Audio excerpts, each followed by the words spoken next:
اور اس طرح کی سینکڑوں لڑکیاں ہیں جن کو بھگوا لوٹریپ کے چکر میں پھنسایا گیا اور آخر میں نہ ان کو اسلام ملا، نہ سناتن ملا، نہ زندگی ملی، نہ ماں باپ ملے، نہ آرام و راحت ملا، کچھ بھی نہیں نا۔ یہ جتنی بھی ہے نا، یہ سب اسلام کو چھوڑ کر سناتن میں گئی تھی، لیکن ریٹرن پالیسی کے تحت کسی کے ٹکڑے فریج میں ملے، کسی کے ندی میں ملے، کسی کے کسی نالے میں ملے، اور کسی کے کسی بوری میں ملے، پالیتھین میں ملے، سب ریٹرن پالیسی کے تحت نہ اس دنیا کی رہی نہ اس دنیا کی رہی۔ آپ تک ان پیغامات کے پہنچانے کا مقصد صرف یہی ہے کہ جو بھی لوگ، جو بھی لڑکیاں اسلام کو چھوڑ کر، ایمان کو چھوڑ کر، اپنے والدین کو چھوڑ کر صرف چند دنوں کے عشق کے چکر میں، خواہش کے چکر میں اپنا سب کچھ ختم کر رہی ہیں، وہ ان واقعات سے سبق لیں۔ میں یہی سندیش دینا چاہوں گی، اگر کوئی بھی مسلم بہن آنا چاہتی ہے تو آ سکتی ہے۔ یہ جتنی بھی ہے نا، یہ سب اسلام کو چھوڑ کر سناتن میں گئی تھی، لیکن ریٹرن پالیسی کے تحت کسی کے ٹکڑے فریج میں ملے، کسی کے ندی میں ملے، کسی کے کسی نالے میں ملے، اور کسی کے کسی بوری میں ملے، پالیتھین میں ملے، سب ریٹرن پالیسی کے تحت نہ اس دنیا کی رہی نہ اس دنیا کی رہی، نہ انہیں اسلام ملا، نہ ایمان ملا، وہ ساری چھوڑ کر مرتد عشق کے پیچھے، نہ زندگی ان کو رہی اور نہ اپنے اس مذہب پر یہ قائم رہ سکے۔ یہ تو رہی ان کی بات۔ اب اس کو آپ دیکھ لیجئے،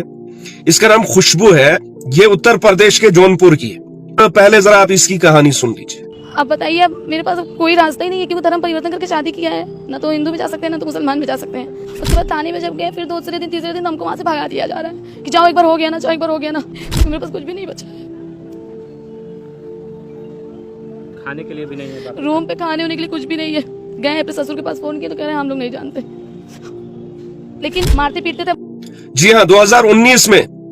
ان کا رشتہ آپس میں قائم ہوا، عشق کا رشتہ قائم ہوا، 7واں جنم کے وعدے ہوئے، اور شرم ان کو ذرہ برابر بھی نہیں آتی۔ یہ اپنی ویڈیو میں، اپنے بیانوں میں ابھی تک بار بار یہ کہہ چکی ہے کہ ہم نے سمبند بنانے بھی شروع کر دیے تھے۔ 2019 سے آج تک وہ شخص نہ اس کو گھر لے گیا، نہ اپنا گھر دکھایا، بلکہ کرائے کے کمرے میں رہ کر یوز کیا، اور آج تھرو اب وہ 20 دن سے بھاگ چکا ہے، سوئچ آف کر دیا ہے، اور اس کی نہ کوئی کال اٹھا رہا ہے، نہ اس کو کوئی آتا پتا ہے۔ اس کا وہ عاشق اسے چھوڑ کر کدھر چلا گیا ہے۔ اب یہ در در کی ٹھوکریں کھا رہی، کہیں پولیس کے چکر، کہیں ایجنسیوں کے چکر، کہیں پر بھی اس کی سنوائی نہیں ہو رہی ہے، در در کی یہ ٹھوکریں کھا رہی ہیں۔ اور اس طرح کی سینکڑوں لڑکیاں ہیں جن کو بھگوا لوٹریپ کے چکر میں پھنسایا گیا، اور آخر میں نہ ان کو اسلام ملا، نہ سناتن ملا، نہ زندگی ملی، نہ ماں باپ ملے، نہ آرام و راحت ملا، کچھ بھی نہیں نا۔ آپ تک ان پیغامات کے پہنچانے کا مقصد صرف یہی ہے کہ جو بھی لوگ، جو بھی لڑکیاں اسلام کو چھوڑ کر، ایمان کو چھوڑ کر، اپنے والدین کو چھوڑ کر صرف چند دنوں کے عشق کے چکر میں، خواہش کے چکر میں اپنا سب کچھ ختم کر رہی ہیں، وہ ان واقعات سے سبق لیں، وہ ان واقعات سے سیکھیں کہ یہ سر پر ہاتھ رکھ کر یہ خوشبو آج رو رہی ہے، اور گھر جاتی تو کس طرح جائے گی۔ 7 سال اس نے اپنے عاشق کے ساتھ گزارے، اور آج وہ عاشق ہی رفو چکر ہو گیا۔